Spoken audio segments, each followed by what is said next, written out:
Welcome back to the channel. Thank you very much for tuning in. This is a follow-on video from Keep, Loan or Sell, but we're going to be focusing on one player in this show, Adam Armstrong. But before we do get into this episode, please do make sure you subscribe to the channel if you haven't done already. Smash a like on the video if you enjoy the content, and even more so, if you think a friend may enjoy it, please do share the video with a friend and get involved in the comments box below. Join the debate.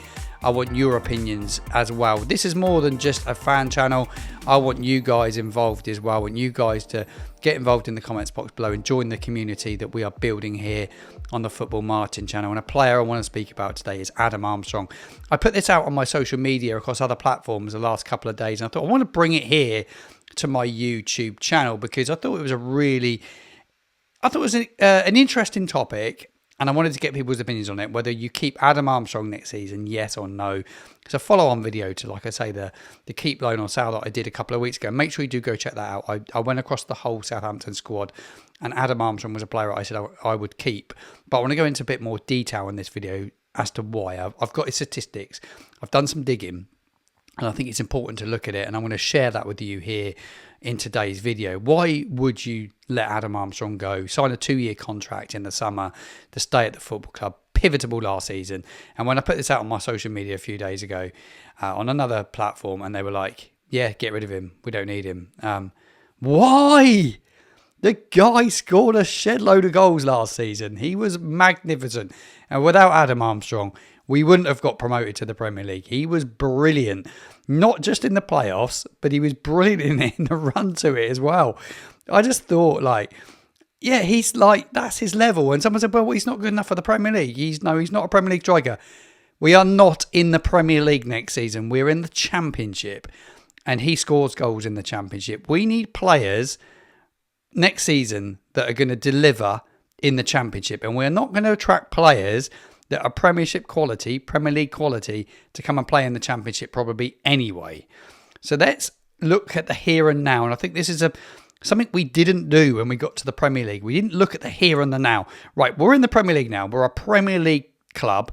We need players for the Premier League. And then you have to be really, really ruthless once you get there. And look, let's just think about the here and now. Leeds United are in that big predicament now where they're deciding what to do with their manager. And I know a lot of people, actually. Controversial Chris was one of those on the channel, that he believed that we should have sacked Russell Martin after the playoff final. Leeds may sack Daniel Farke in the next week or so because they're not sure if he's going to be the man to lead them to Premier League safety next season. So it's interesting how clubs look at it, but you have to sometimes football is a ruthless business. Unfortunately, we weren't ruthless enough in the summer just gone, and that's why we are where we are. But we are where we are, and we have to plan for the Sky Bet Championship next season. So here we are, and I'm going to take a look at Adam Armstrong and why I believe the football club must keep him. I like Adam Armstrong. I think he's a great human being. And he was a captain last season for a long period of time. And there was a reason why he was a captain for a long period of time last season, because he was really, really important for Russell Martin and the squad, not just in terms of goals, but off the field as well, because I believe that he is a really, really good teammate and a really good individual to have around. Right, so here are his statistics, as I promised you here on the channel. Adam Armstrong's Championship statistics, 23-24. This is league. This doesn't include the cup. I know he scored more goals than this, but this is Championship last season. He finished up as he won so many awards. There's him here on the left-hand side. I believe he was winning the Fans Player of the Year because he won everything last season. 21 goals that he scored in the league, in the Championship. 44 starts, a whopping 13 assists. More assists than any other player in the team. This is a big stat. 144 shots in the season. He scored 4 penalties. Shots inside the box. So he was really good in the box. 116 shots with inside the box. His XG was 22.2. So he pretty much got bang on that with his goals. His season expected assists, he got 8.48. So again, really, really good. Discipline was outstanding.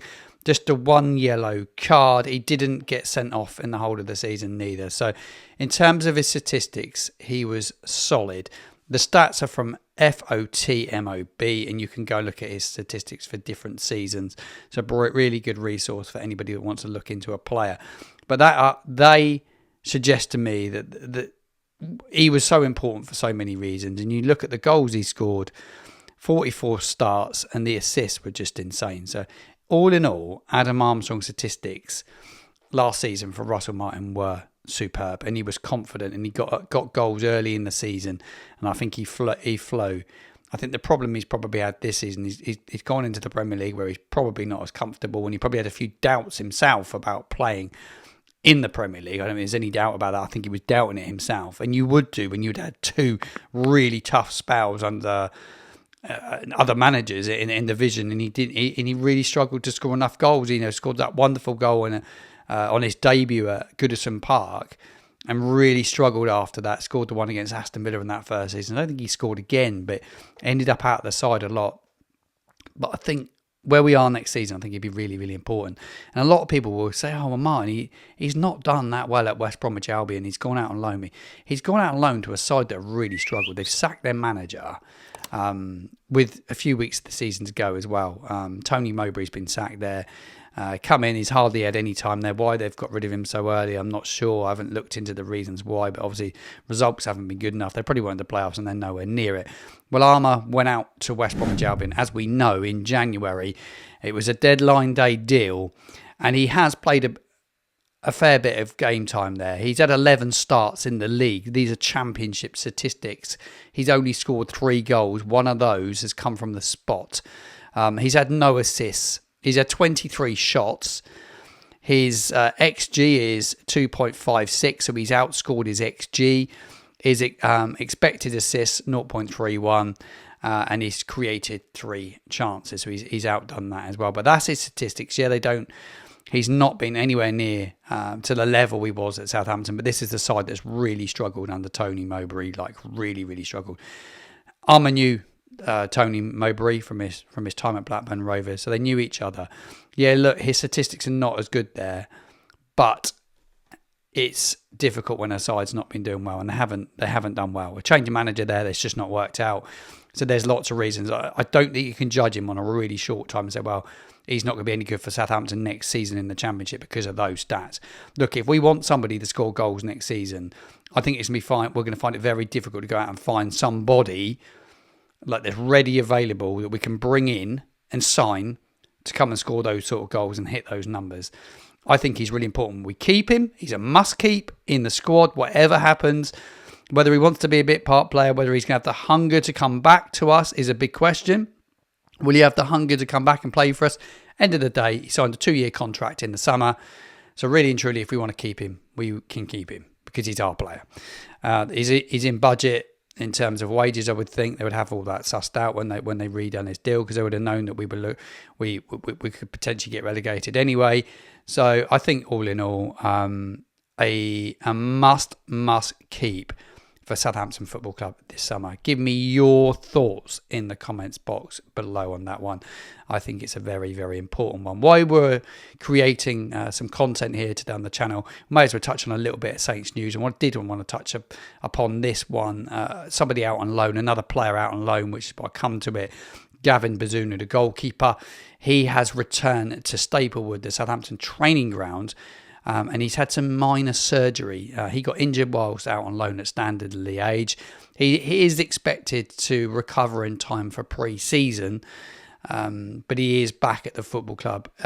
I did have a read, actually. Standard Liège put a post out yesterday on their social media platform to announce that he was going back to Southampton. And I did read some of the fan comments about Gavin Bazunu in his time at Standard Liège, and it's not been a good loan for him at all. One fan said, masterpiece of a loan, takes the spot of a young goalkeeper, loses points and leaves injured before the end of the season. Masterclass. Somebody else put, what a fantastic job in managing goalkeeper this season, but if only that was the issue. This guy should have never been signed. He shouldn't have come to Standard Liège. Somebody else put a disastrous signing. Another one, good riddance. He was useless, and to think he was playing in the Premier League, laugh out loud. So that was a few of the comments on the Standard Liège post. So quite damning on the goalkeeper Gavin Bazunu. But when we come to keep, loan or sell, I think one thing we will have to do is find a goalkeeper next season. I don't think there's any doubt about it. Without Alex McCarthy, he's going to be the man that we are going to keep and become our goalkeeper next season. I think that remains to be seen. Right, get involved in the comments box below. Give me all your thoughts on everything I brought to you in this video. Stay tuned to this channel. Make sure you subscribe. Hit that bell on the home screen because I will be creating content tomorrow live from St Mary's. Full match day show coming up for Sunday morning. There will be a post-match reaction video, a report from the game tomorrow, which will be on my channel within around 30 to sort of 45 minutes after the kickoff, as soon as I can get some internet and upload a video. So stay tuned for that as well. Have a great weekend. Thank you for tuning in, and make sure you subscribe to the channel.